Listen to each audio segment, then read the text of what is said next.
আপনি যেদিকে যাবেন সেই দিকেই দেখবেন আল্লাহর নিয়ামত।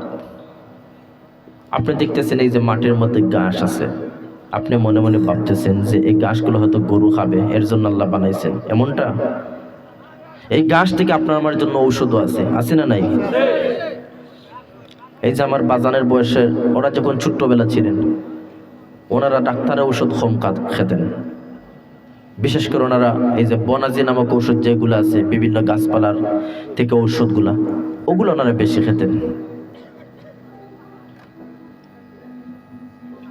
এর জন্য আল্লাহর শুকরিয়া আদায় করতে হবে, আল্লাহর প্রশংসা করতে হবে, আল্লাহর গোলামি করতে হবে।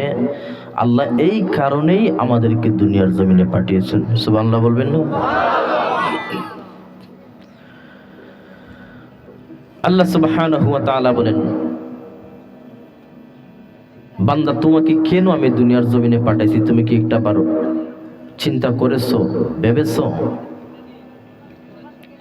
আল্লাহ সেই কথার উত্তর আবার কোরআনের মধ্যে দিয়ে দেন, ওয়ামা খালাকতুল জিন্না ওয়াল ইনসা ইল্লা লিয়াবুদুন। এই যে কিছুক্ষণ আগে হুজুরে এই আয়াতের আলোচনা করলেন। আল্লাহ বলেন, আমি আল্লাহ দুই জাতিকে আমি আল্লাহর গোলামির জন্য আমি আল্লাহ নির্বাচিত করেছি। সুবহানাল্লাহ কবির। কয় জাতি? দুই জাতির মধ্য থেকে এক জাতি হলো মানুষ, অন্য জাতি হলো জিন। ওয়ামা খালাকতুল জিন্না ওয়াল ইনসা ইল্লা লিয়াবুদুন। আল্লাহ বলেন জিন জাতি এবং মানুষ জাতিদেরকে ইল্লা লিয়াবুদুন, আমি আল্লাহর গোলামি, আমি আল্লাহর দাসত্ব, আমি আল্লাহর ইবাদত বندگির জন্য বানাইছি। আওয়াজ মেরে বল আল্লাহু আকবার। ইল্লা লিয়াবুদুন, এই আয়াতের তাফসীরের মধ্যে মুফাসসিরিনে কেরামগণ বলেন, আল্লাহ ইল্লা লিয়াবুদুনের তাফসীর হলো আই লিয়ারিফুন, অর্থাৎ আল্লাহকে চেনার জন্য আল্লাহ আমাদেরকে দুনিয়ার জমিনে পাঠিয়েছেন। সুবহানাল্লাহ। এখন আপনি আল্লাহকে কিভাবে চিনবেন? প্রশ্ন আসে না ওই জায়গার মধ্যে যে হুজুর আপনি যে বলেন আল্লাহকে চেনার জন্য আল্লাহ বানাইছেন, আল্লাহকে কিভাবে আপনি চিনবেন? এখন আমি ওনার সঙ্গে কথাবার্তা ফোনে বললাম, আমার বাজানের সঙ্গে, ওনার সঙ্গে যদি আমি সরাসরি দেখা সাক্ষাৎ না করি, ওনার সঙ্গে যদি আমি সরাসরি কথাবার্তা না বলি, তাহলে ওনার সঙ্গে যতই আমি ফোনে কথা কই না কেন, ওনার ব্যাপারে আমার চেনা জানা হবে না। এখন প্রশ্ন করবেন, হুজুর তাহলে আল্লাহকে আমরা কেমন করে চিনব? উলামায়ে কেরামগণ বর্ণনা করেন, ওহে আল্লাহর গোলামেরা তোমরা শুনে রাখ, আল্লাহকে তোমরা কেমন করে চিনবা, আল্লাহর ব্যাপারে কেমন করে তোমরা জানবা, আল্লাহকে কেমন করে তোমরা চিনবা? আল্লাহকে চিনতে হলে অবশ্যই বান্দা আল্লাহর গোলামি করতে হবে, আল্লাহর ইবাদত বندگی করতে হবে। আমরা একটা হাদিসে মুবারকের মধ্যে প্রমাণ পাই, আল্লাহর নবী মেরাজ করেছেন সরাসরি শরীরে জাগ্রত অবস্থায়। রাত্রবেলায় আল্লাহর সঙ্গে বুরাকের মাধ্যমে সফর করে জিবরাইল আলাইহিস সালাতুস সালাম সফর সঙ্গী হিসাবে ছিলেন। আল্লাহর নবী আল্লাহর সঙ্গে মেরাজ করেছিলেন সশরীরে। আল্লাহর নবী নূর নবী মুহাম্মদ সাল্লাল্লাহু আলাইহি ওয়াসাল্লাম বলেন, ওহে আমার উম্মতরা শুনো, আমি নবী যিনি মেরাজ হয়েছিল আল্লাহর সঙ্গে সরাসরি, কিন্তু তোমরা উম্মতদের জন্য আমি নবীজি মেরাজ হিসাবে একটা কথা বর্ণনা করে দেই। আল্লাহর নবী নূর নবী মুহাম্মদ সাল্লাল্লাহু আলাইহি ওয়াসাল্লাম বলেন, ওহে আমার উম্মতরা, যদি তোমরা আল্লাহর সঙ্গে মেরাজ করতে চাও, তাহলে তোমরা দৈনিক 5 ওয়াক্ত নামাজ আদায় করো। 5 ওয়াক্ত নামাজের মাধ্যমে আল্লাহর মেরাজ আদায় হয়ে যাবে। আওয়াজ দিয়ে বলি আল্লাহু আকবার। বলবেন হুজুর কেমন করে নামাজ পড়বো আবার মেরাজও হয়ে যাবে? হ্যাঁ, মেরাজ হয়ে যাবে। আল্লাহর হাবিব নূর নবী মুহাম্মদ সাল্লাল্লাহু আলাইহি ওয়াসাল্লাম বলেন,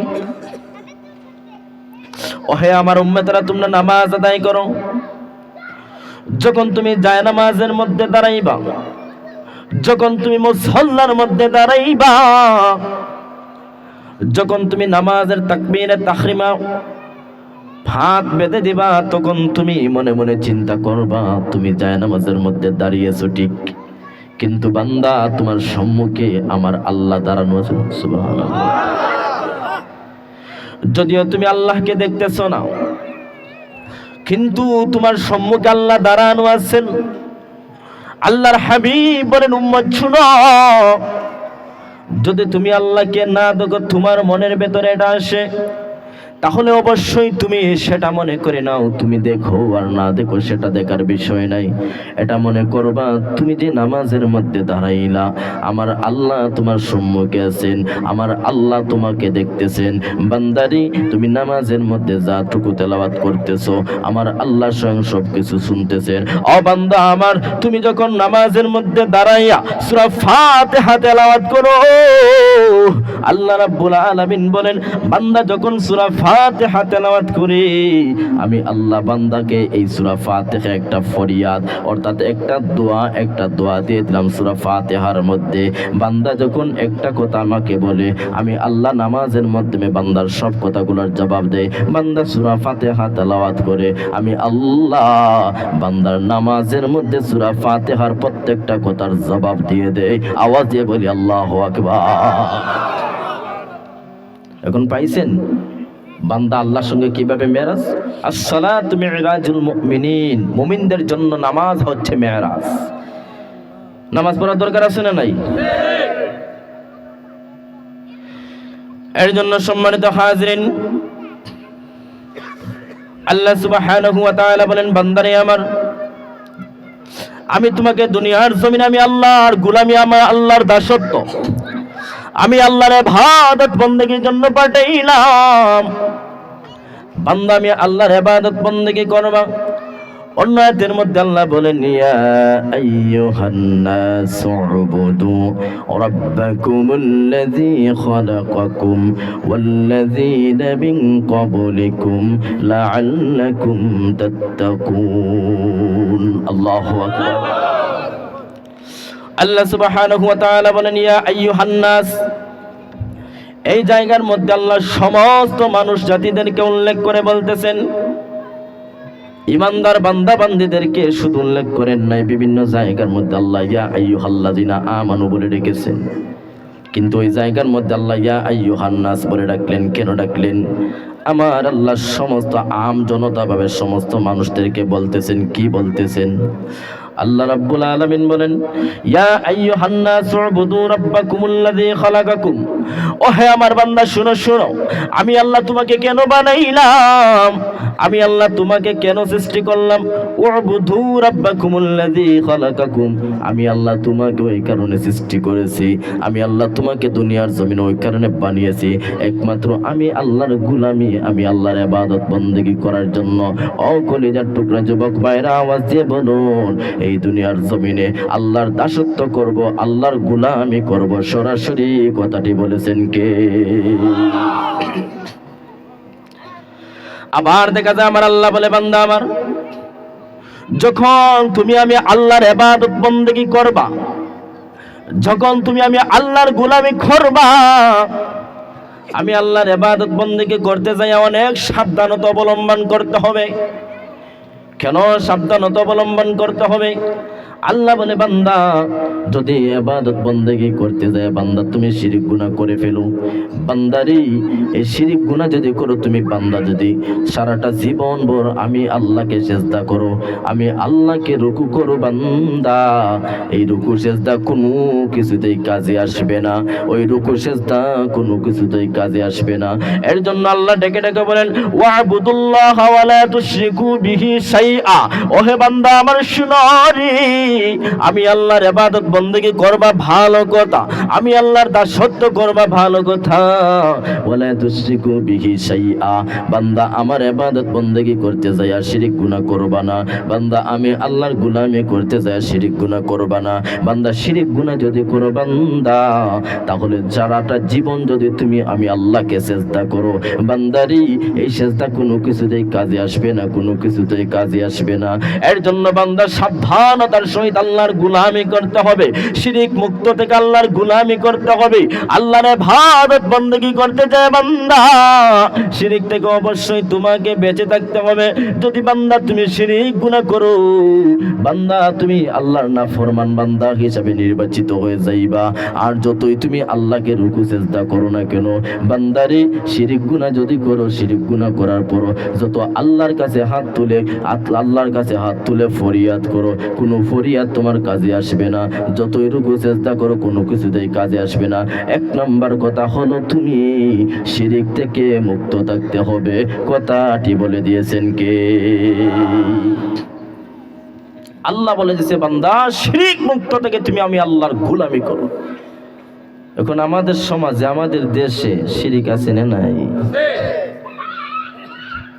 দেখা যায় আমরা বিভিন্ন কথার মাধ্যমে অনেক সময় শিরিক করে ফেলি। আপনি আমি বুঝি না কি করতেছি না করতেছি, কিছুই বুঝি না। আপনি আমি ছোট্ট কথার মধ্যে শিরিক অন্তর্ভুক্ত করে ফেলেছি। আপনার আমার চলাফেরা, আপনার আমার বিভিন্ন ভাবে দেখা যায় শিরিক অন্তর্ভুক্ত আছে, কিন্তু বুঝতেছি না। এর জন্য সম্মানিত প্রিয় সুধী যুবক ভাইয়েরা আমার, আল্লাহ সুবহানাহু ওয়া তাআলা বলেন, ভালো লাগতেছে? এত শারীরিক অবস্থা ভালো না, তেমন মনোমুগ্ধকর সুরও আপনাদেরকে দিতে পারতেছি। আর আমার আলোচনা কোরআন হাদিস ভিত্তিক থাকে, হয়তো তা হাসাতেও পারি না আর খামাখা গল্পও করতে পারি না। ওয়াজ মাহফিল মানে তো কোরআন হাদিস ভিত্তিক কথা হবে, কোরআন থেকে কথা হবে, হাদিস থেকেও কথা হবে, ঠিক কিনা বলি? এর জন্য সম্মানিত হাজিরিন গভীর মনোযোগ, আল্লাহ সুবহানাহু ওয়া তাআলা বলেন, ওহে আমার বান্দারা তোরা শুনে রাখ, সবচাইতে বড় গুনাহকে, সবচাইতে মহাপাপকে। সেই প্রসঙ্গে সাহাবায়ে কেরামগণ নবীজিকে প্রশ্ন করলেন, ইয়া রাসূলুল্লাহ, নবীজি সবচাইতে বড় গুনাহ কি, সবচাইতে মহাপাপ কি?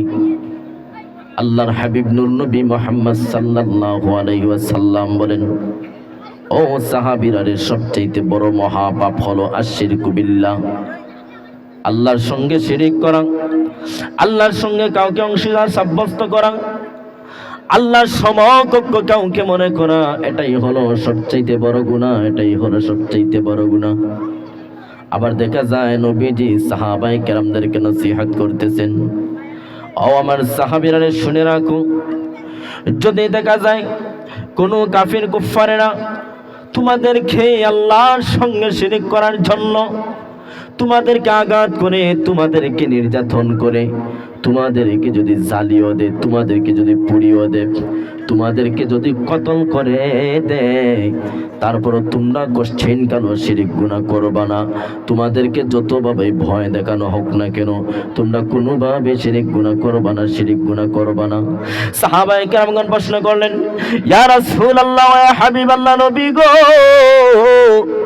তাহলে শিরিক গুনাহ যদি কোনো আল্লাহর বান্দা করে ফেলেও তার জন্য কি শাস্তি হবে, তার জন্য কি ভয়াবহতা দেখা দেবে? আল্লাহর হাবিব নূর নবী মুহাম্মদ সাল্লাল্লাহু আলাইহি ওয়াসাল্লাম বলেন, এই শিরিক গুনাহ এত বড় জঘন্যতম গুনাহ, বান্দা অন্য যা গুনাহ করুক না কেন আমার আল্লাহ বান্দার সমস্ত গুনাহ মাফ করে দিবে, কিন্তু আমার আল্লাহ বান্দার শিরিক গুনাহ কোনোদিন মাফ করে দিবে না, বান্দার শিরিক গুনাহ আল্লাহ কোনোদিন ক্ষমা করে দিবে না। আল্লাহ সুবহানাহু ওয়া তাআলা কোরআনের মধ্যে বলেন, ইন্নাল্লাহা লা ইয়াগফিরু আন ইউশরাকা বিহি ওয়া ইয়াগফিরু মা দুনা যালিকা লিমান ইয়াশা। আল্লাহু আকবার। আল্লাহ সুবহানাহু ওয়া তাআলা বলেন, ইন্নাল্লাহা, নিশ্চয় আল্লাহ, লা ইয়াগফিরু আন ইউশরাকা বিহি, আমার আল্লাহ ক্ষমা করবেন না শিরিক গুনাহ। আল্লাহু আকবার। আমার আল্লাহ ক্ষমা করবেন না শিরিক গুনাহ, আমার আল্লাহ বান্দার গুনাহ শিরিক গুনাহ কোনোদিন ক্ষমা করবেন না। লা ইয়াগফিরু, আল্লাহ বলতেছেন লা ইয়াগফিরু আন ইউশরাকা বিহি, আমি আল্লাহ তুমি বান্দার শিরিক গুনাহ কোনোদিন ক্ষমা করব না। ওয়া ইয়াগফিরু মা দুনা যালিকা লিমান ইয়াশা, ওরে বান্দা এছাড়া অন্য যত ধরনের অপরাধ আছে, যত ধরনের গুনাহ আছে, তুমি বান্দার অন্য ধরনের গুনাহ আমি আল্লাহ মাফ করে দিব, কিন্তু বান্দা লা ইয়াগফিরু ইয়াগফিরু আন ইউশরাকা বিহি, আমি আল্লাহ তুমি বান্দার শিরক গুনাহ কোনোদিন ক্ষমা করব না। এক কলিজার টুকরা যুবক ভাইয়ের আওয়াজ দিয়ে বলতে হবে, বান্দা যদি শিরক গুনাহ করে, বান্দার শিরক গুনাহ ক্ষমা করবে না। বান্দার অন্য সমস্ত গুনাহ আল্লাহ ক্ষমা করে দিবেন, কিন্তু বান্দার শিরক গুনাহ আল্লাহ ক্ষমা করবেন না। সরাসরি কথাটি বলে দিয়েছেন কে? শুধু বান্দার জন্য আমার আল্লাহ এই কথা বলে শেষ করে দেন নাই। আল্লাহ আরো বিভিন্ন জায়গার মধ্যে শিরক গুনাহ প্রসঙ্গে আল্লাহ ভয়াবহভাবে বান্দাকে আমার আল্লাহ বিভিন্নভাবে বিভিন্ন হুমকি দিয়েছেন, বিভিন্নভাবে বান্দাকে ভয় দেখিয়েছেন। আমার আল্লাহ বলে, বান্দা যদি তুমি শিরক গুনাহ করো, বান্দা শিরক গুনাহ করো, তাহলে তুমি পথভ্রষ্ট হয়ে যাইলা, তুমি পথভ্রষ্ট হয়ে গেলা। এই পথভ্রষ্ট মানে হলো আল্লাহর দেওয়া যে একটা ইহদিনাস সিরাতাল মুস্তাকিম, একদম সহজ সরল যে একটা পথ আছে, বান্দা এই পথ থেকে তুমি দূরে সরে যাইলা। ওরে বান্দা, তুমি যদি শিরক গুনাহ করো, আমি আল্লাহর রাস্তা থেকে তুমি সরে যাই না। বান্দা তুমি শয়তানকে মুনিব মেনে নিলা। ও বান্দা, শয়তানকে যদি মুনিব মানো, বান্দা তোমার জন্য পরকালে জাহান্নাম ছাড়ার কোনো কিছু নাই। বান্দারে যদি শিরক গুনাহ করো তুমি, বান্দা পথভ্রষ্ট হয়ে যাইলা। আল্লাহ বলেন, ওয়া মান ইউশরিক বিল্লাহি ফাকাদ দাল্লা দালালাম বাঈদা। আল্লাহ সুবহানাহু ওয়া তাআলা বান্দাকে বলে, ও বান্দা, আমি আল্লাহর সঙ্গে যদি তুমি কাউকে সমকক্ষ মনে করো, আমি আল্লাহর সঙ্গে যদি তুমি কাউকে শরীক করো, ও বান্দা, আমি আল্লাহ তোমাকে হুঁশিয়ার বার্তা দিলাম, ফাকাদ দাল্লা দালালাম বাঈদা। বান্দারে তুমি পথভ্রষ্ট হয়ে যাইবা, তুমি পথভ্রষ্ট হয়ে যাইবা। আমি আল্লাহর রাস্তা থেকে বান্দা তুমি দূরে সরে যাইবা। বান্দারে, আমি আল্লাহর রাস্তা থেকে যদি তুমি বান্দা দূরে সরে যাও, বান্দা তুমি বান্দার প্রতি আমি আল্লাহর যত দায়িত্ব, আমি আল্লাহর যত অভিভাবকত্ব আছে, বান্দা শিরক গুনাহের কারণে তুমি বান্দার মাথার উপর থেকে আমি আল্লাহর সমস্ত দায়িত্ব উঠে যায়। আওয়াজে বলতে হবে, কথাটি বলেছেন কে? আল্লাহর বান্দার প্রতি যদি আল্লাহর দায়িত্ব উঠে যায়, এই বান্দাকে জীবনে কোনদিন সুখী হবে? আওয়াজের দুর্বলতা কোনো সুখী হবে? বান্দা বিভিন্ন ভাবে লাঞ্ছিত হবে, অপমানিত হবে। বান্দা ইমানি কঠিন পরীক্ষার সম্মুখীন হয়ে যাবে। বান্দাকে আমার আল্লাহ বারবার পরীক্ষার সম্মুখীন করবে। বান্দা যতই আল্লাহর কাছে চাক না কেন, আমার আল্লাহ বান্দার চাওয়া পূর্ণ করবে না। কারণ হইল, বান্দা শিরক গুনাহ করে বসে পড়ে আছে। বান্দা যতক্ষণ পর্যন্ত চোখের পানি না ফেলে তাওবাতান নাসুহা আদায় না করবে, ততক্ষণ পর্যন্ত বান্দাকে আল্লাহ ক্ষমা করবেন না। ততক্ষণ পর্যন্ত বান্দার মনের কোনো কথা আমার আল্লাহ শুনবেন না। এর জন্য কলিজার টুকরা যুবক ভাইয়েরা নিয়ে আমার, যারা শিরক গুনাহ করে তাদের ব্যাপারে আল্লাহ আরো হুঁশিয়ার বার্তা দিয়ে দেয়। আল্লাহ বলে, যারা শিরক গুনাহের মধ্যে অন্তর্ভুক্ত, যারা শিরক গুনাহ করবে, জীবনকে শিরকের দ্বারা অন্তর্ভুক্ত করে ফেলবে, জীবনের মধ্যে শিরক গুনাহ দ্বারা ভরপুর করে দিবে, আমার আল্লাহ ওই বান্দার জন্য হুঁশিয়ার বার্তা দেয়। যারা শিরক গুনাহ করবে তাদেরকে আমার আল্লাহ জাহান্নামে ঢুকাইয়ে দিবেন। তাদেরকে আল্লাহ কোনোদিন জান্নাতের মধ্যে দিবেন না, জান্নাতের মধ্যে দিবেন না। কলিজার টুকরা যুবক ভাইরা আমার, আল্লাহর যেই বান্দা নাফরমান বান্দা গুনাহ করতে করতে গুনার সাগরে হাবুডুবু খাচ্ছে, আল্লাহর ওই বান্দাকে যদি আপনি যাই জিজ্ঞেস করেন, ভাই জান্নাত চান না জাহান্নাম চান, আল্লাহর ওই বান্দা পর্যন্ত বলবে, পরকালে আমি জান্নাত চাই, জান্নাত চাই। কেন ভাই? গুনাহ করতে করতে তো গুনার পাপের সাগরের মধ্যে হাবুডুবু খাচ্ছ। আবার দেখা যায় জান্নাতে যাওয়ার পর আশা করো, বান্দা বুঝলাম না। আল্লাহর ওই বান্দা জবাব দিবে, উলামায়ে কেরামদের জবান থেকে শুনেছি, জান্নাতে নাকি কত সুন্দর সুন্দর নিয়ামত। বান্দা জান্নাতে যাবে, সুন্দর সুন্দর নিয়ামত পাবে। বান্দা জান্নাতে যাবে, চিরস্থায়ী সুখ শান্তিতে বান্দা বসবাস করবে। বান্দা কোনোদিন জান্নাত থেকে বের হবে না, কোনোদিন জান্নাত থেকে বের হবে না। বান্দা যদি জান্নাতে একবার যায়, উলাইকা আসহাবুল জান্নাহ, বান্দা যদি একটাবার শুধুমাত্র জান্নাতে ঢুকতে পারে, হুম ফিহা খালিদুন, আল্লাহ বলে বান্দার জন্য একদিন নয়, এক মাস নয়, এক বৎসর নয়, আল্লাহ বলে বান্দা তোমার জন্য চিরস্থায়ী আমি আল্লাহ জান্নাত দিয়ে দিব। এর জন্য কলিজার টুকরা যুবক ভাইয়েরা আমার, যারা শিরক গুনাহ করবে তারা কোনোদিন জান্নাতের মধ্যে যাইতে পারবে না। আল্লাহ সুবহানাহু ওয়া তাআলা ডেকে ডেকে বলেন, ইন্নাহু মান ইউশরিক বিল্লাহ ফাকাদ হারামাল্লাহু আলাইহিল জান্নাতা ওয়া মাওয়াহুন নার। আল্লাহ বলেন, যে ব্যক্তি আমি আল্লাহর সাথে কাউকে শরীক করলো, আমি আল্লাহ তার জন্য হারামাল্লাহু আলাইহিল জান্নাহ, আমি আল্লাহ আমার ওই বান্দার জন্য জান্নাতকে হারাম করে দিয়েছি। আর যেই বান্দা আমি আল্লাহর সঙ্গে শিরিক করবে, ওয়া মাওয়াহুন নার, আমি আল্লাহ তার জন্য জাহান্নামকে ওয়াজিব করে দিয়েছি। আল্লাহ বলেন হারামাল্লাহু আলাইহিল জান্নাহ, আল্লাহর যেই বান্দা শিরিক গুনাহ করবে তার জন্য আল্লাহ জান্নাত হারাম করে দিয়েছেন, ওয়া মাওয়াহুন নার, আর তার জন্য আমার আল্লাহ জাহান্নামকে অবধারিত করে রেখেছেন, জাহান্নাম তার জন্য উন্মুক্ত করে রেখেছেন। ও কলিজার টুকরা যুবক ভাইয়েরা, ঈমান থেকে আওয়াজ দিয়ে বলি, পরকালে আমরা জান্নাত চাই না জাহান্নাম চাই? সবাই জান্নাত চায়, সবাই জান্নাতের পাগল পারা। কেন? এই যে কুরআন হাদিস থেকে জান্নাতের নিয়ামতের কথা শুনে শুনে বান্দা পাগল পারা হয়ে গেছে জান্নাতে যাওয়ার জন্য। এর জন্য সম্মানিত হাজরিন, যদি দেখা যায় আপনি একটা পাতিলের মধ্যে এক পাতিল দুধ থাকে, আর সেই দুধের মধ্যে যদি মাত্র 1 ফোঁটা কেরোসিন আপনি ঢেলে দেন, সেই দুধের কোনো মূল্য থাকবে? সেই দুধ কি আর খাওয়া যাবে? বনি ইসরাইল আল্লাহর একজন বান্দা আল্লাহর বেশি আশিক হয়ে গিয়েছিল, আল্লাহর বেশি প্রিয় বান্দা হয়ে গিয়েছিল। যারা প্রকৃত ঈমানদার, যারা আল্লাহর আশিক হয়ে যায়, তারা দেখবেন নির্জন একা একা আল্লাহর গোলামি পছন্দ করে। আল্লাহর ওই বান্দা, বনি ইসরাইলের ওই বান্দা কি করলো? বাড়িতে বিবি, সন্তান সন্ততি সবাইকে বাড়ির মধ্যে রেখে আল্লাহর ওই বান্দা গভীর জঙ্গলের মধ্যে চলে গেল। গভীর জঙ্গলের মধ্যে যায় বান্দা একা একা আল্লাহর প্রশংসা করতেছে, আল্লাহর গোলামি করতেছে।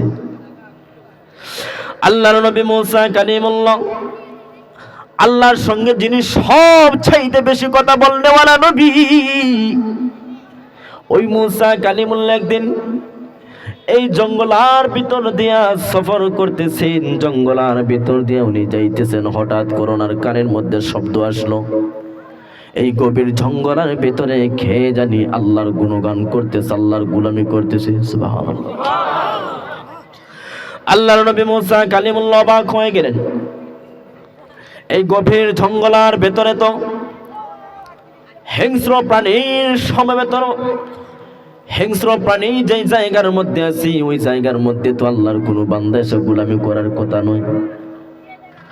ওই জায়গার মধ্যে আল্লাহর কোনো বান্দা তো গোলামি করার মতো মন মানসিকতা তৈরি করতে পারবে না। কেননা বান্দার ভিতরে একটা জিনিস প্রশ্ন জাগবে, যদি ওই জায়গার মধ্যে আমি আল্লাহর গোলামি করি, হিংস্র জঙ্গলা, তাহলে আমাকে এই জঙ্গলার হিংস্র প্রাণীটা পর্যন্ত খেয়ে ফেলবে। আল্লাহর নবী মুসা কালিমুল্লাহ কি করলেন? আল্লাহর ওই বান্দাকে খোঁজা শুরু করলেন, তালাশ করা শুরু করলেন। তালাশ করতে করতে দেখা যায় এক জায়গার মধ্যে নিরিবিলি ভাবে আল্লাহর বান্দা আল্লাহর গুণগান করতেছে, আল্লাহর প্রশংসা করতেছে। আল্লাহর নবী মুসা কালিমুল্লাহ বান্দার একদম নিকটে গেলেন। একদম নিকটে যায় বান্দাকে প্রশ্ন করলেন, ওহে আল্লাহর বান্দা, তোমার বাড়ি কই, ঘর কই? এই যে গভীর জঙ্গলের ভিতরে তুমি একা একা বসে আছো, তুমি কি কোনো কিছু ভয় করতেছো না? তুমি কি কোনো কিছু ভয় অনুভব করতেছো না? আল্লাহর ওই বান্দা জবাব দেয়, গো মুসাফির, যারা আল্লাহর হয়ে যায় আল্লাহ তার হয়ে যায়। আওয়াজ দিয়ে বলি আল্লাহু আকবার। যারা আল্লাহর হয়ে যায় আল্লাহ তার হয়ে যায়। আল্লাহর নবী মুসা কালিমুল্লাহ বলেন, ওহে আল্লাহর বান্দা, তোমার কি বাড়ি ঘর নাই? তোমার কি সংসার জীবন নাই? গভীর জঙ্গলের ভিতর আল্লাহর গুনামি করতেছো। আল্লাহর ওই বান্দা জবাব দেয়, গো মুসাফির, বাড়ি আছে, ঘর আছে, সন্তান সন্ততি আছে, বউ বাচ্চা আছে, কিন্তু বাড়িতে আমি আল্লাহর গোলামি করে কোনো শান্তি পাই না, কোনো মজা পাই না। এর জন্য আমি এই গভীর জঙ্গলার ভিতরে চলে আসলাম, গভীর জঙ্গলার ভিতরে চলে আসলাম। আল্লাহর নবী মুসা কালিমুল্লাহ বলেন, ওহে আল্লাহর বান্দা, এই জঙ্গলার ভেতরে তুমি কতদিন যাবত আল্লাহর গোলামি করতেছ? আল্লাহর বান্দা জবাব দেয়, ও মুসাফির, এই জঙ্গলের ভিতরে আমি দীর্ঘ 400 বছর ধরে আল্লাহর গোলামি করতেছি। আল্লাহর নবী মুসা কালিমুল্লাহ বলেন, ওহে আল্লাহর গোলাম, দীর্ঘ 400 বছর যাবত আল্লাহর গোলামি করতেছে, তোমার কি খাওয়া দাওয়া লাগে না? আল্লাহর বান্দা জবাব দেয়, ও মুসাফির, জানি না আপনি কে, আপনার কোনো পরিচয় জানি না। যারা, আমি তো প্রথমেই বলেছিলাম গো মুসাফির, যারা আল্লাহর হয়ে যায়, আল্লাহ তার জন্য হয়ে যায়, যে আল্লাহর পাগল পারা হয়ে যায়, আমার আল্লাহ ওই পাগল বান্দার একমাত্র নিকটবর্তী হয়ে যায়। ওগো মুসাফির বান্দা, ও মুসাফির আল্লাহর বান্দা, এই জঙ্গল হার ভিতরে আমি আছি, আমার খাদ্যের সমস্ত রিজিকের ব্যবস্থা আমার আল্লাহ কুদরতি ভাবে আমাকে খাওয়ায় দেয়। আমার আল্লাহ বিভিন্ন সময় বিভিন্ন ভাবে আল্লাহর কুদরত মাফিক আমাকে খাওয়া দাওয়ার ব্যবস্থা করে দেয়। আওয়াজ দিয়ে বলি আল্লাহু আকবার। আমার আল্লাহ বিভিন্ন ভাবে, বিভিন্ন সময়, বিভিন্ন রকম আমার আল্লাহ কুদরতি ভাবে খাওয়ায় দেয়। আল্লাহর নবী মুসা কালিমুল্লাহ প্রশ্ন করলেন, ওহে আল্লাহর বান্দা, বুঝলাম ইতিমধ্যে তুমি আল্লাহর খুন নিয়ামতের শুকরিয়া আদায় করতেছ। হ্যাঁ কলিজার টুকরা যুবক ভাইয়েরা, গভীর মনোযোগ। যারা আল্লাহর ওলিতে রূপান্তরিত হয়ে যায়, তারা সব সময় শুধু আল্লাহর প্রেমে পাগল থাকে। আল্লাহর নবী মুসা কালিমুল্লাহ ওই বান্দাকে জিজ্ঞেস করলেন, ইতিমধ্যে তুমি আল্লাহর খুন নিয়ামতের শুকরিয়া আদায় করতেছো, আল্লাহর ওই প্রেমিক বান্দা যিনি জঙ্গলের ভেতরে গোলামি করতেছে, ওই বান্দা জবাব দাও, গো মুসাফির, ইতিমধ্যে আমি এই যে আমার শরীরের মধ্যে ভুলতা, অর্থাৎ এই যে আমার শরীরের মধ্যে আপনি মাছি দেখতেছেন, এই মাছির নিয়ামতের শুকরিয়া আমি আদায় করতেছি। আওয়াজে বলা যাবে কি আল্লাহু আকবার।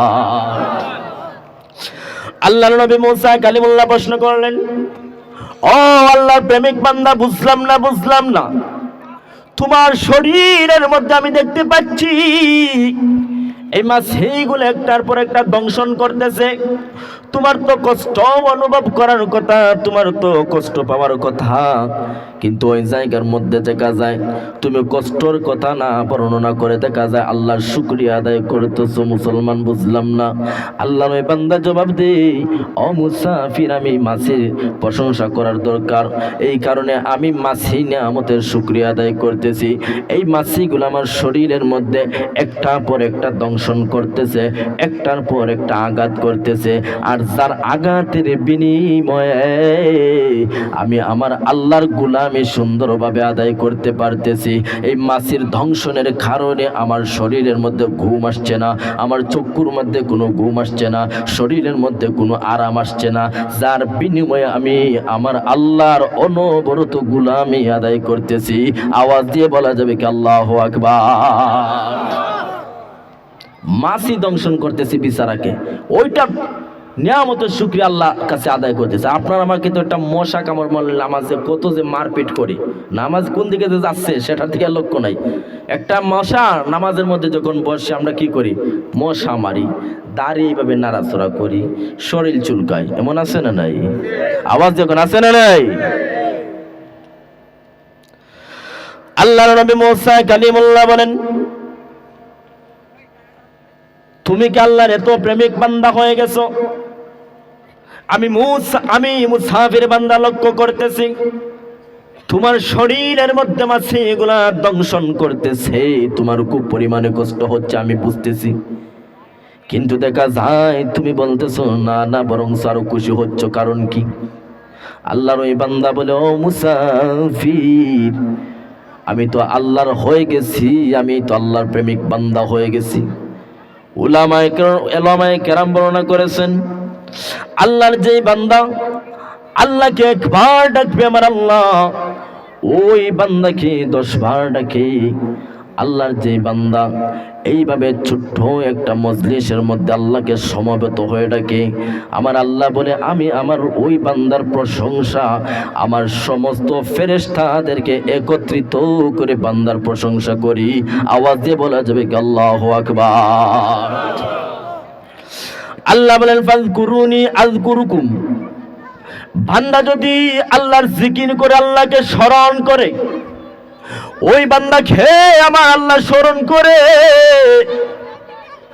আর যদি দেখা যায় বান্দা আল্লাহর প্রেমিক পাগল পারা হয়ে যায়, বান্দা যখন দেখা যাবে আল্লাহর দিকে এক হাত আগায়, আল্লাহর দিকে যখন বান্দা এক হাত আগায়, আল্লাহর প্রেমিক বান্দার দিকে আমার আল্লাহ 10 হাত আগায়।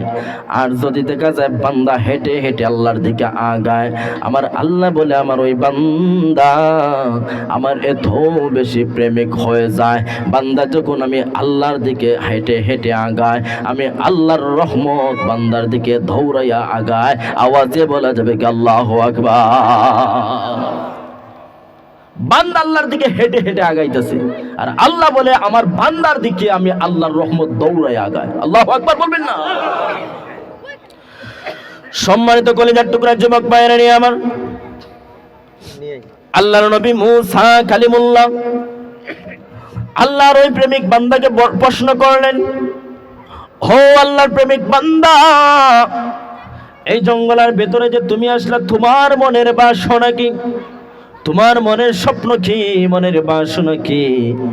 আল্লাহর ওই বান্দা জবাব দেয়, আমার বড় স্বপ্ন, আমার বড় আশা, এই জামানায় শুনেছি আল্লাহর একজন পয়গম্বর যার নাম হলো মুসা কালিমুল্লাহ। ওই মুসা কালিমুল্লাহ নাকি ওই জামানার একজন নবী। আমার বড় স্বপ্ন ওই মুসা কালিমুল্লাহ নবীর সঙ্গে আমি একটাবার মৃত্যুর আগে দেখা করতে চাই। ওই মুসা কালিমুল্লাহ নবীর সঙ্গে মরণের আগে যেন আমার আল্লাহ একবার দিদার নসিব ফরমায়। এই আশা নিয়ে আমি এই গভীর জঙ্গলার ভেতর আল্লাহর গুলামি করতেছি, আল্লাহর গুলামি করতেছি। আল্লাহর নবী মুসা কালিমুল্লাহ আল্লাহর ওই বান্দাকে সঙ্গে সঙ্গে জড়ায়া ধরে, আর মুসা কালিমুল্লাহ চোখের পানি ফেলে ফেলে বলে, ও আল্লাহর প্রিয় বান্দা, তোমার তো ভাগ্য বড় ভালো, তোমার তো ভাগ্য বড় ভালো, তুমি আল্লাহর হয়ে গেছো, আল্লাহ তোমারও হয়ে গেছে।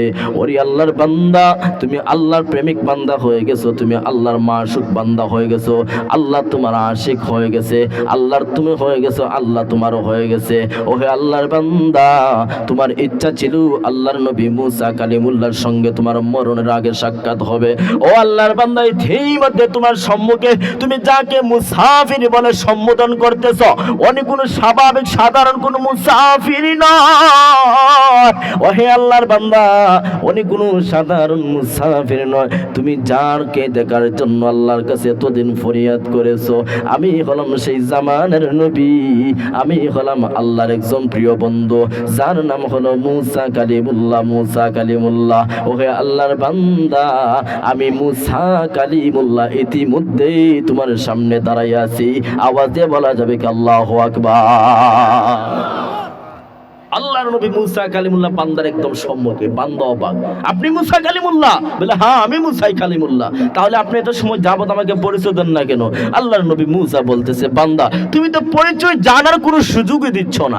আমি তো তুমি যে আল্লাহর প্রতি এত পাগল পারা হয়ে গেছো, বান্দা আমি তো তোমাকে একটার পর একটা প্রশ্ন করতেছি, বান্দা তুমিও আমার সমস্ত কথার উত্তর দিতেছো। বান্দা একটাবার তো আমি মুসার পরিচয় জানার চেষ্টা করো নাই। যাই হোক, তোমার ভাগ্য ভালো, তুমি আল্লাহর নবী মুসা কালিমুল্লাহর সঙ্গে সাক্ষাৎ হয়ে গেছে। আল্লাহু আকবার। আল্লাহর নবী মুসা কালিমুল্লাহ বলেন, ওহে আল্লাহর বান্দা, তাহলে তুমি আল্লাহর নবী মুসা কালিমুল্লাহকে দেখা পেয়ে গেলা, আর ইতিমধ্যে তোমার মনের ভিতরে কি স্বপ্ন, তোমার মনের ভিতরে কি আশা, ইতিমধ্যে তোমার কি ইচ্ছা হচ্ছে, ইতিমধ্যে কি ইচ্ছা হচ্ছে?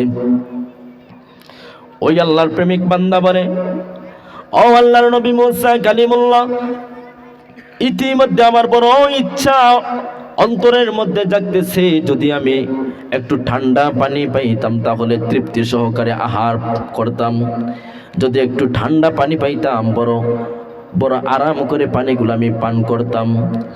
আল্লাহর নবী মুসা কালিমুল্লাহ বলেন, তাহলে ঠিক আছে, তুমি ওই জায়গার মধ্যে বসে থাকো, আমি তোমার জন্য পানির ব্যবস্থা করতেছি, আমি তোমার জন্য পানি নিয়ে আসতেছি, আমি তোমার জন্য পানি নিয়ে আসতেছি। আল্লাহর নবী মুসা কালিমুল্লাহ আল্লাহর বান্দার জন্য পানি আনতে গেলেন। ওই দিকে দেখা যায় আমার আল্লাহ বান্দার প্রতি রাগান্বিত হয়ে গেছেন। আল্লাহ বলে, ও মালাকুল মাউত আজরাইল কই আছো রে? যাও যাও, এই জঙ্গলের ভিতরে যাও, যাই আমার বান্দার জাল তুমি কবজ করে নাও। বান্দা ইতিমধ্যে বান্দা আগে ছিল আমার প্রেমিক বান্দা, এই মুহূর্তের ভেতরে বান্দা আমার নাফরমান বান্দা হয়ে গেছে। আল্লাহর কথা মাফিক হযরতে আজরাইল আলাইহিস সালাতুস সালাম এসে বান্দার জান কবজ করে দিলেন, বান্দার জান কবজ করে দিলেন, বান্দার জান কবজ করে দিলেন। বান্দা মৃত্যুবরণ করে ফেললো। সঙ্গে সঙ্গে দেখা যায় এই জঙ্গলের সমস্ত হিংস্র প্রাণীগুলা বান্দাকে খেয়ে ফেললো, বান্দাকে খেয়ে ফেললো। আল্লাহ নবী মুসা কালিমুল্লাহ ঠান্ডা পানি নিয়ে আসলেন। আসার পর দেখা যায় বান্দা মৃত্যুবরণ করে ফেলেছে। আর দেখা যায় জঙ্গল আর সমস্ত প্রাণীগুলা বান্দাকে খেয়ে ফেলেছে। আল্লাহ নবী মুসা কালিমুল্লাহ বড় অবাক হয়ে গেলেন, বড় অবাক হয়ে গেলেন। কারণ বুঝলাম না আল্লাহর ওই বান্দা আল্লাহর কতটা আশিক ছিল, কতটা মাশউক ছিল, আল্লাহর কতটা প্রিয় ছিল, যে নাকি ঘর বাড়ি সন্তান সন্ততি ভেবে সবাইকে ছেড়ে জঙ্গলের ভিতরে আল্লাহর গোলামের জন্য আসলো। আবার দেখা যায় মুহূর্তের ভিতরে বান্দা ধ্বংস হয়ে গেল, ধ্বংস হয়ে গেল। আল্লাহ নবী মুসা কালিমুল্লাহ আল্লাহর সঙ্গে বেশি কথা বলতেন। সঙ্গে সঙ্গে আল্লাহ নবী মুসা কালিমুল্লাহ আল্লাহর কাছে হাত তুলে ফরিয়াদ করে, ওগো আল্লাহ, বুঝলাম না, বুঝলাম না, আপনার বান্দা, আপনার প্রেমিক বান্দা, কিছুক্ষণ আগে আপনার বান্দা সুস্থ ছিল, কিছুক্ষণ আগে দেখা যায় আপনার বান্দা এতটা সুস্থ ছিল, বড় সুন্দর করে কথাবার্তা বলল, বড় সুন্দর করে আমার সঙ্গে কথাবার্তা বলল। ওগো আল্লাহ, মুহূর্তের ভিতরে দেখা যায় আপনার বান্দা ধ্বংস হয়ে গেল, আপনার বান্দা মৃত্যুবরণ করে ফেললো। ও আল্লাহ, বুঝলাম না, বুঝলাম না, কারণটা কি গো আল্লাহ? আমার আল্লাহ গাইবি আওয়াজ দিয়ে বলে, ও বন্ধু মুসা কালিমুল্লাহ, আমার বান্দা আমার আগে ছিল অত্যন্ত প্রিয় বান্দা ছিল, অত্যন্ত সম্মানী একটা বান্দা ছিল, অত্যন্ত প্রেমিক একটা বান্দা ছিল। ও মুসা কালিমুল্লাহ, ইতিমধ্যে মুহূর্তের ভেতর আমার বান্দা, আমার নাফরমান বান্দা হয়ে গেল। আল্লাহ নবী মুসা কালিমুল্লাহ বলে, ওগো আল্লাহ, কোন কারণে আপনার বান্দা আপনার নাফরমান বান্দায় রূপান্তরিত হয়ে গেল? আল্লাহ রাব্বুল আলামিন বলেন, ও মুসা কালিমুল্লাহ, দীর্ঘ 400 বছর আমি আল্লাহ আমার বান্দাকে রিজিক প্রদান করেছি, কুদরতি ভাবে যেইভাবে হোক না কেন আমার বান্দাকে আমি রিজিক প্রদান করেছি, রিজিক প্রদান করেছি। ওরে মুসা, ইতিমধ্যে আমার বান্দা তোমার কাছে ঠান্ডা পানি চাইলো, বান্দা কি আমি আল্লাহর কাছে চাইতে পারতো না? বান্দাকে আমি আল্লাহর কাছে আমি আল্লাহ দিতে পারতাম না? দীর্ঘ 400 বছর বান্দাকে আমি খাওয়াইলাম, দীর্ঘ 400 বছর বান্দাকে আমি রিজিক প্রদান করলাম, মুহূর্তের ভিতর আমি আল্লাহকে ভুলে যাই বান্দা তুমি মুসার কাছে পানি চাইলো। ওরে মুসা, এই বান্দার এই সমস্ত কিছু আমি আল্লাহর কাছে পছন্দ হয় নাই, এর জন্য আমি আমার বান্দাকে মৃত্যুবরণ ঘটায় দিলাম, আমি আমার বান্দাকে ধ্বংস করে দিলাম, ধ্বংস করে দিলাম। আল্লাহ নবী মুসা কালিমুল্লাহ আল্লাহর কাছে হাত তুলে বলে, ওগো আল্লাহ, আপনার এই বান্দা আপনার প্রেমিক ছিল, মুহূর্তের ভেতর আপনার না ফরমান হয়ে গেল, সামান্যতম একটা গুনাহের কারণে আপনার কাছে না ফরমান হয়ে গেল। ওগো আল্লাহ, যারা সারাটা জীবন গুনাহের কাজ করে, যারা সারাটা জীবন গুনাহের কাজ করে, যারা নামাজ রোজা কিছুই পড়ে না, যারা নামাজ রোজা কিছুই পড়ে না, যারা জিকির আজকার করে না, যারা কোরআন তেলাওয়াত করে না, ওগো আল্লাহ, তাদের ব্যাপারে আপনি কি করবেন? আল্লাহ বলে, তাদের ব্যাপারে আমি আল্লাহ বলে দিলাম, যারা আমি আল্লাহর গোলামি থেকে বঞ্চিত থাকবে, যারা দুনিয়ার জমিনে মুসাফির খানায় উত্তম আমল করবে না।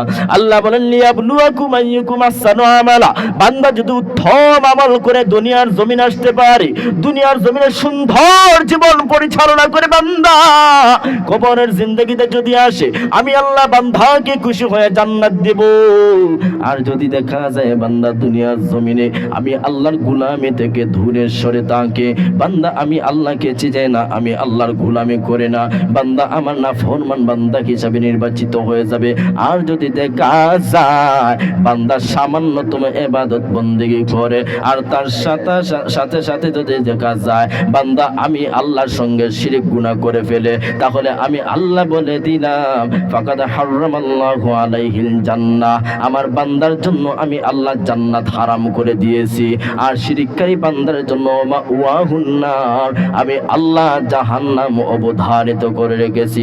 এর জন্য কলিজার টুকরা যুবক ভাইয়েরা আমার, আল্লাহ সুবহানাহু ওয়া তাআলা এই শিরককারী বান্দাদেরকে আমার আল্লাহ আরো কঠিন ভাবে হুঁশিয়ার বার্তা দিয়ে দেয়। আল্লাহ বলেন ওয়া মান ইউশরিক বিল্লাহি ফাকান্নামা খারা মিনাস সামাই ফাতাখতাফুহু আত-তায়রু আও তাহওয়ি বিহির রিহু ফি মাকানিন সাহিক। আল্লাহু আকবার।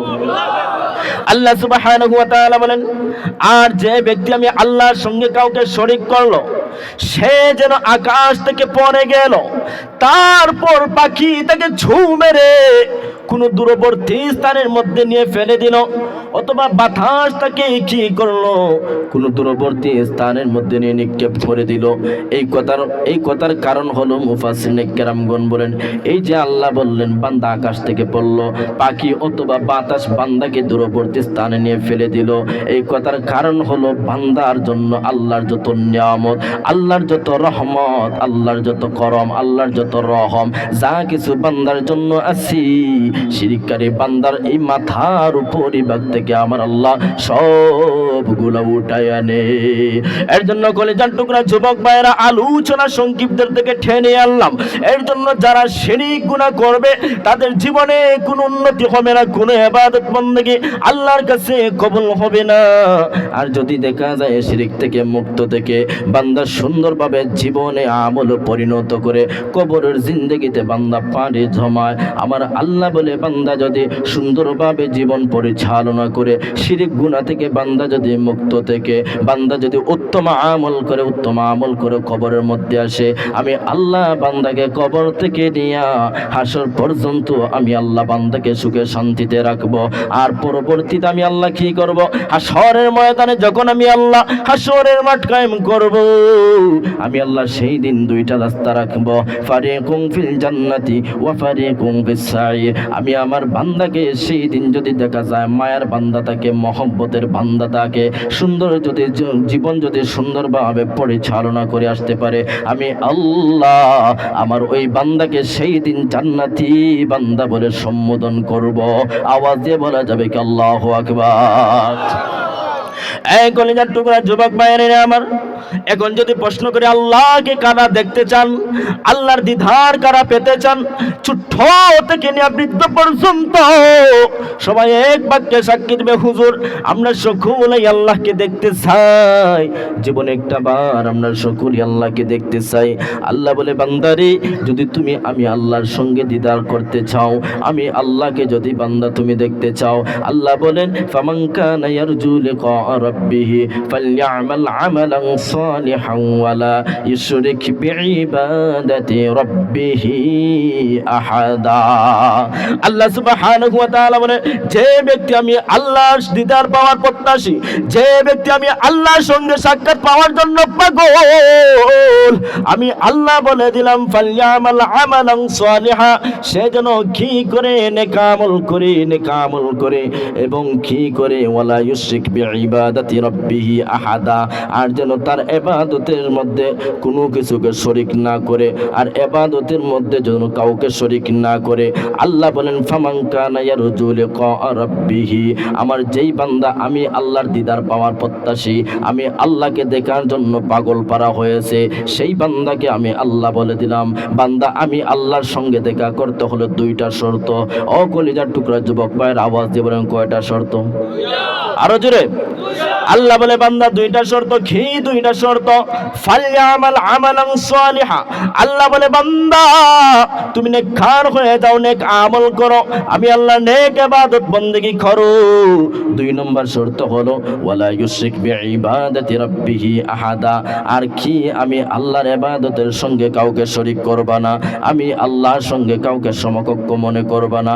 বান্দা এই দুইটা জিনিস যদি তুমি মেনে আসতে পারো দুনিয়ার জমিনে, আমি আল্লাহ তুমি বান্দার সঙ্গে দিদার দেখা দিব, আমি আল্লাহ তুমি বান্দার সঙ্গে মোলাকাত করব, আমি আল্লাহর কুদরতি নুরানি চেহারা তুমি বান্দার সম্মুখে প্রদর্শিত করে দেব।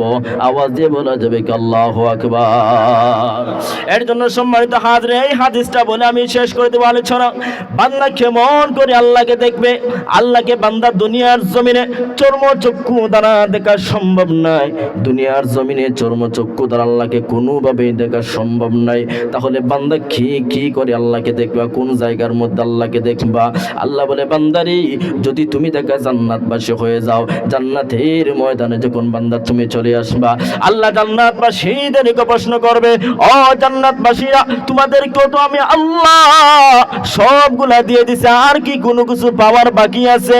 তখন দেখা যায় এক শ্রেণী বলবে, ওগো আল্লাহ আমরা যা পেয়ে গেছি তাতে সন্তুষ্ট। আর এক শ্রেণী বলবে আল্লাহ আমাদের একটা পাওয়া বাকি রয়ে গেছে এখনো। এক শ্রেণী বলবে আল্লাহ যা পাইছি তাতে সন্তুষ্ট, আপনি কি আমাদেরকে জান্নাতে ঢুকান নাই? আপনি কি আমাদের মুখ উজ্জ্বল করেন নাই? আপনি কি আমাদের জান্নাতে নিয়ামত সমূহ দেন নাই? আল্লাহ বলবে হ্যাঁ তোমরা যা আমি আল্লাহ ওয়াদা করেছিলাম সব দিয়েছি। আরো এক শ্রেণী হলো ওয়ালিউল্লাহ, এক কথায় হলো যারা উলামায়ে কেরাম, সেই দিন তারা বলবে ওগো আল্লাহ আমাদের একটা জিনিস পাওয়ার বাকি এখনো রয়ে গেছে। আল্লাহ বলবে বান্দা কি পাওয়ার বাকি আছে, কি পাওয়ার বাকি আছে? সেই দিন বান্দারা বলবে ওগো আল্লাহ আপনি না ওয়াদাবদ্ধ হয়েছিলেন যারা জান্নাতবাসী হবে তাদের জন্য সবচাইতে স্পেশাল একটা পুরস্কার আপনি আল্লাহ রেখে দিয়েছেন। সেই স্পেশাল পুরস্কার হলো আপনি আল্লাহর সঙ্গে দিদার নসিব হওয়া, আপনি আল্লাহকে বান্দা সুন্দরভাবে দেখবে। আল্লাহ বলবে বান্দা তুমি যা বলেছো, তোমরা যা বলেছো সত্য বলেছো, সঙ্গে সঙ্গে আমার আল্লাহ কি করবে? আমার আল্লাহর কুদরতি নুরানি চেহারা জান্নাতবাসীদের সম্মুখে প্রদর্শিত করে দিবেন, খুলে দিবেন। সঙ্গে সঙ্গে সমস্ত জান্নাতবাসীরা আল্লাহু আকবার ধ্বনি দিয়ে সিজদার মধ্যে পড়ে যাবে। আওয়াজে বলা যাবে কি আল্লাহু আকবার। আল্লাহকে দেখার সঙ্গে সঙ্গে সবাই সিজদার মধ্যে পড়ে যাব। আল্লাহ সেই দিন বলবো ও জান্নাতের মেহমানরা আজকে সিজদা করার জায়গা নয়, তোমরা কি করো? তোমাদের মস্তক মাটি থেকে সিজদা থেকে ওঠাও। দুনিয়ার জমিনে সিজদা অনেক করেছো, দুনিয়ার জমিনে আমি আল্লাহর গোলামি করেছো, দুনিয়ার জমিনে আমি আল্লাহর গোলামি করার জন্য শিরিক মুক্ত ইবাদত বন্দেগী করার জন্য আজকে জান্নাতে আসতে পেরেছো, আর আমি আল্লাহকে দেখতে পারতেছো। ওহে আমার বান্দারা আর সিজদা করার কোনো দরকার নাই, সিজদা করার কোনো কারণ নাই। বান্দারে তোমার মনের তৃপ্তি সহকারে আমি আল্লাহকে মন ভরে তুমি দেখতে থাকো। সেই দিন দেখা যায় আল্লাহর হাবিব নূর নবী মুহাম্মদ সাল্লাল্লাহু আলাইহি ওয়াসাল্লাম বলেন সেই দিন কি করবে? বান্দা এত সুন্দর করে আল্লাহকে দেখবে যেইভাবে পূর্ণিমার চাঁদ দুনিয়ার জমিন থেকে বান্দা একদম স্পষ্ট দেখতে পারে, একদম স্পষ্ট দেখতে পারে। সেই দিন বান্দা আল্লাহকে এত সুন্দর করে দেখতে পারবে, এত সুন্দর করে দেখতে পারবে, বান্দার মধ্য থেকে হাজার হাজার বৎসর অতিবাহিত হয়ে যাবে, চলে যাবে, কিন্তু বান্দা একটা সেকেন্ডের জন্য চক্ষুর পলক মারবে না। এত সুন্দর করে তৃপ্তি সহকারে সেই দিন জান্নাতবাসীরা আমার আল্লাহকে দেখতে পারবে। আওয়াজে বলি আল্লাহু আকবার। এর জন্য সম্মানিত প্রিয় সুদী এই হুজুরা এসে যাবেন, আমি আর দীর্ঘ করছি না। আমি আসলে শারীরিকভাবে অসুস্থ প্রথমে বলেছিলাম, তো আল্লাহ শুকরিয়া, আল্লাহ যা কথা বলার সুযোগ করে দিয়েছে আল্লাহ শুকরিয়া আদায় করি। আসলে এইভাবে কথা বলার মন মানসিকতা প্রস্তুত আমি ছিলাম না, এতটা অসুস্থ। তো আপনারা আমার জন্য দোয়া করবেন, আমিও আপনাদের জন্য দোয়া করব। আল্লাহ যেন আজকের এই মাহফিলকে কবুল করেন। আল্লাহ যেন বিশেষ করে আমার এই মরহুম জয়নাল আবেদিন সাহেব চাচা, উনি আমার খুব মায়া মহব্বতের মানুষ ছিলেন। বেশিরভাগ উনি আমার পিছনে নামাজ আদায় করতেন, বিশেষ করে উনি ফজরের নামাজটা পর্যন্ত আমার মসজিদে পড়তেন। আল্লাহর অনেক প্রিয় একজন বান্দা ছিলেন। আমরা সকলেই ওনার জন্য দোয়া করি, আল্লাহ যেন ওনার কবরের জিন্দগিকে শান্তির জিন্দগিতে পরিণত করে দিন। আল্লাহ যেন ওনার কবরকে জান্নাতের বাগান বানাতে বলে আমিন। আল্লাহ যেন আমাদেরকে সবাইকে পরবর্তী হাসরের ময়দান হিসাব নিকাশের পর এইভাবে জান্নাতবাসী হিসাবে কবুল করে জান্নাতের মাহফিলে যেন আল্লাহ আমাদের সকলকে কবুল করে বলে আমিন। আল্লাহ যেন আমাদের জিন্দা মুর্দা সকলকে মাফ করে দেয় আমিন। ওয়া আখির দাওয়ানা আলহামদুলিল্লাহি রাব্বিল আলামিন। আসসালামু আলাইকুম।